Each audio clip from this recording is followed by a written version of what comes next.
Hello, this is the Dove Lady again, and I'm trying to get this to come in better. Hopefully that's okay. I'm going to begin reading this that I have in my Google Files. I forget where I took it from. It's a portion of a book, and I entitled this Light Beings of the Past. Well, anyway, wherever I got it from. I've been searching today, but I haven't found it yet. Still, it's important, and I want to read it because this is about the 7 rays and quite a few other things about thinking man and what we're capable of doing when we learn how to think. Okay, so I will begin. The 7 rays symbolizes 7 days in which God created the worlds and represents the 7 cycles, or ages, a planet passes through before attaining perfection. In reality, there are more than 7 rays, but they are beyond the normal comprehension of the mass consciousness. The new age our planet has now entered is symbolized by the rising sun. Man in this new age is confused and must decide which of the 2 paths he will travel, the right-hand path or the left-hand path. If he chooses the right path, he shall walk through the archway that leads step by step to the portico of the temple of the holy city. If he chooses the wrong path, he will become chained to the negation of his own making. Therefore, I say to you, begin now to think, for thinking is a creative process. Has it not been the breaking away from old accepted beliefs of mankind that has brought all the advancement in knowledge man of earth has ever had? It is said that in the beginning, the atom or soul unit, which is man, was created equal. What man is today is of his own creation, and equality has ceased to be. But the time will come when man will emerge into full realization of what he is, of his own true nature, changing disorder into order, creating perfection in himself and his surroundings, as was originally intended, until at last he brings forth the establishment of the Christ kingdom on earth. For this planet and many like it are all moving towards that state in which the manifestation of consciousness on them will be linked in oneness and harmony through the divine wisdom and power called God. In the end, Omega Man will have reached his goal, oneness with the Creator. He will have returned from whence he came. Indeed, if mankind is to survive and progress to higher levels, a new way of thinking is essential. It is the only way to divert coming disaster in his life. For the battle between the forces of darkness and light is underway, whether man has yet become aware of it or not. Nevertheless, thinking people are beginning to realize that we of earth must learn and submit to the truth that harmony and peace are more desirable than destruction. Cosmic cycles. In 1955, our brothers imparted to me that our planet Earth was going through a cycle change, that the year 1955 was the ebb of the old age before transitioning into the 7th cycle, or new earth cycle. Also that critical conditions would come upon the earth, many disasters affecting all parts of the globe and the people living upon it. When we say earth cycle, we are referring to certain definite movements of consciousness to and from this earth to other planets. The beginning and end of such an epoch or age marks the beginning of an earth cycle or the end of another. 7 of these earth cycles constitute a cosmic cycle, each of which are divided into 7 minor divisions. The reason the first earth cycle was called the Golden Age is that at that time man was a perfect channel for the expression of God. At the end of the 7th earth cycle, he will also be the same thing. The same balance will again be struck, as in the beginning, so in the end. They are so interpreted because they are not read in the light of understanding the Kabbalistic symbolism, which tells us very clearly that if the soul is of God and from God, then it cannot be separated from the quality of God, that it must have inherent and potential within it all the qualities of its Creator, and that the quality of God is one of immortality and continuity of existence.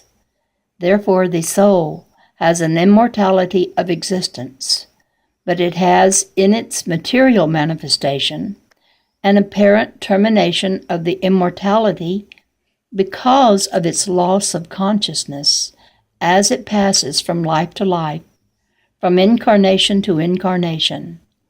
That immortal life is realized when one puts aside all the transitory experiences and realizes the true nature of self, which always was and is immortal. But because of the creative power of God in it, man assumes mortality and binds himself into a condition of non-knowing or non-awareness of the divine self, which is the real and true nature. There are those of you who may ask, is Jesus the Christ, known on other planets? Many people confuse the name Jesus with the term Christ. Jesus was Jesus, the Christ. The word Christ meant the illumined state of consciousness.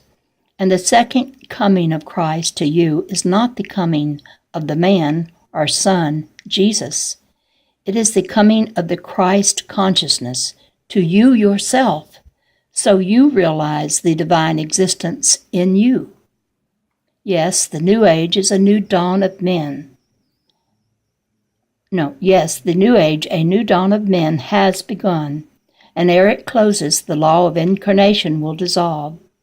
In the beginning, in the Golden Age, man did not taste of death. So in the end, before the cosmic cycle is completed, man will no longer partake of death in the old, accepted sense of the word. The soul will have overcome its bondage to the flesh, which does not mean we die. The physical body will have become a body spiritual, for evolution is tending toward a complete spiritualization of matter. All negative and impure thoughts will be left behind, all disorder washed away, and the lower nature changed and transmuted. Our brothers explain, everyone possesses what is called a soul, but very few of your people know anything about it or its nature. They should know the soul from the start. A being is born, as a child grows, the soul will need to learn, to be corrected when it branches off the lighted path. The spiritual soul of man is like a solar system.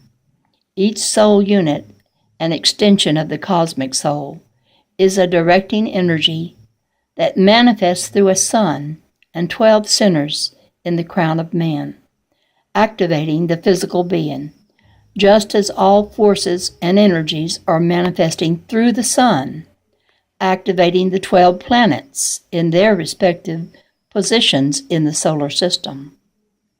The material body of man has 33 centers in which he should be able to function mentally. When man is balanced in those material centers, he is capable of functioning consciously on higher planes of a manifestation. Through the consciousness of man, the frequency of a planet's vibration is amplified to a higher spiritual state, Man is the channel through which the power of divine intelligence manifests. Learn the laws of nature, the true nature of the soul, and the ways of the Creator. The 33 sinners spoken of also refer to the 33 principles of the Kabbalah. The 33 degrees of Masonry stem from these 33 principles. Science has discovered that there is such a thing as magnetic currents that flow through all matter.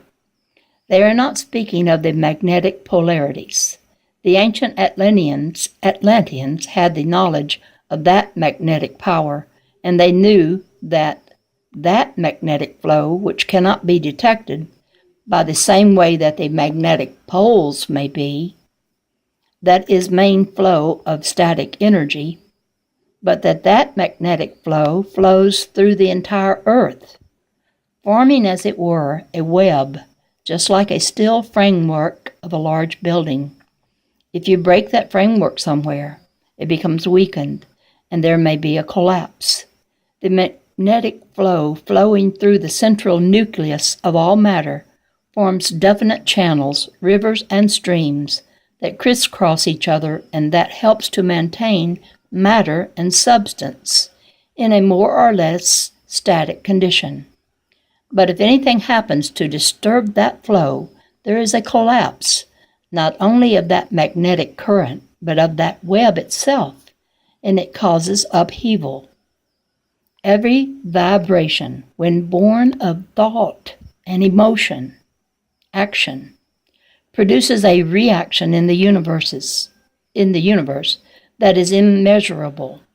The ancients knew that the thoughts of man have a tremendous effect upon that magnetic current, that is, that they attract it or repel it, and they knew that tremendous negative and fearful thoughts had repulsive power upon those magnetic currents.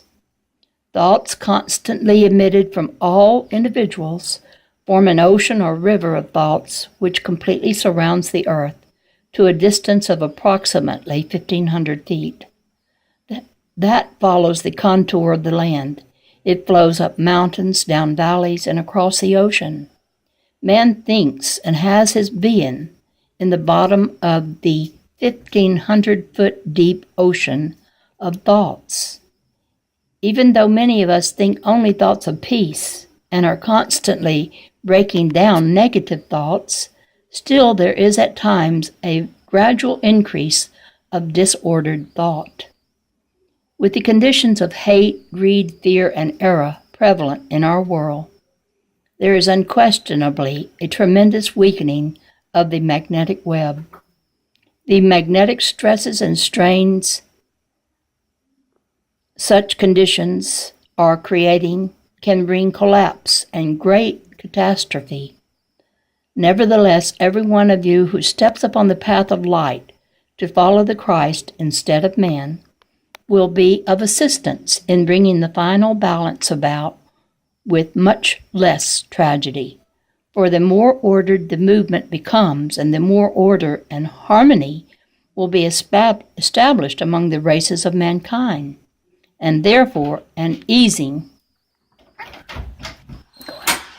Go out, dog. Sorry, I let my dog out of the room. Let me start again that part. Nevertheless, every one of you who steps upon the path of light to follow the Christ instead of man will be of assistance in bringing the final balance about with much less tragedy. For the more ordered the movement becomes, the more order and harmony will be established among the races of mankind, and therefore an easing of the stress upon the magnetic lines of force. The strength of the universe depends upon you and the part you play, however small and humble, in the eternal scheme of things. There must be spiritual as well as material preparation. There must be channels and gateways open so there will be perfect balance of power that has to come about so the earth can resume its normal orbit in relationship to the whole. Perhaps man will step out into the cosmic light and fulfill his purpose when he fully realizes that his existence is a fulfillment of the purpose of the Infinite One. Though man is a tiny atom in the great reaches of infinity, yet without him nothing would have existed as a material creation, for through him the forces of infinity, the intangible part of the cosmic power, manifest, though as yet only immaterial radiations from the immaterial are measurable by man. Surely man should be proud of his place in the cosmic scheme. Now, I think that this came from a book that I read called A Call at Dawn by Kelvin Rowe. I say that because he talked to his space brothers, and when I was reading his book, Call at Dawn, he often says, "My brothers told me," because that's how he saw them. They actually came to his house where he lived in San Jacinto, California, where I used to live. I lived in a trailer park right across the street from where Mr. Rowe had his home. And that trailer park used to be a field, and there weren't people living in trailers in it. But that was many years before. And that was when the Space Brothers could land their craft closer to him because there wasn't so much human life there. But they continued to see him for years, and he rode in their spacecraft. And when I found out about Mr. Rowe, well, it was this way. I was talking to someone online, and I don't remember even who, but they said, you need to look up someone in your area that has experience with Space Brothers. And he told me the name. So I look up the name, and lo and behold, this person lived right across the street from me and had for years, and I had not known it. So I immediately go to his house, only to find out that he's dying of a cancer, and he had had a lot of the cancer treatments that are so hard on you, the radiation, and he was not able to talk. And it wasn't long after that he passed. But his daughter gave me his book to read, and I typed the entire book up. It's called A Call at Dawn. And he was just a simple man, and he has a tremendous story. He said that a lot of what happened to him is a result of a contract he had before he came into this life. And that is why some people are contacted and others are not, because it's part of their mission here. But anyway, I will put over into the description bar the reading of A Call at Dawn by Kelvin Rowe. I'm pretty sure this came from that. I'm not 100% sure, but it sure makes a lot of sense to me. And I'm seeing our world where people are so divided and so much anger and distrust and wars and continual talking about even more wars. And this just has to end. And the people working in the Christ consciousness, who know that we should get along with all of our neighbors and people from other religions and people with different lifestyles, be they homosexuals or be they transgender people, not to judge them, because that is not creating any kind of thing that's good. It's causing division and strife and killing and wars because of our religious self-righteous thoughts that we need to do something about what we consider sin, and our need to think that it had to be legalized, that we stop people from doing certain things because people realize, yeah, things are happening in our world. The weather is getting out of control. Even right now, there are so many floods happening in states where they've not happened before. and tornadoes and all kinds of things. We cause the weather with our thoughts. We have to realize that. We are the thought creators. And when we create in such a way that we're negative or fearful, we're disturbing that grid that it talked about in this article. We're disturbing it and causing damage. So let's get to thinking better, because we have an important place in the cosmic scheme of things, and our being good to one another and treating other people with respect will show us a better kind of life when disasters quit happening so often. And it can only be good. Everybody will be so much happier when we quit judging one another and quit thinking we have to go to war. Anyway, this is all I have to say for now. This is the Dove Lady, over and out for now. Bye-bye.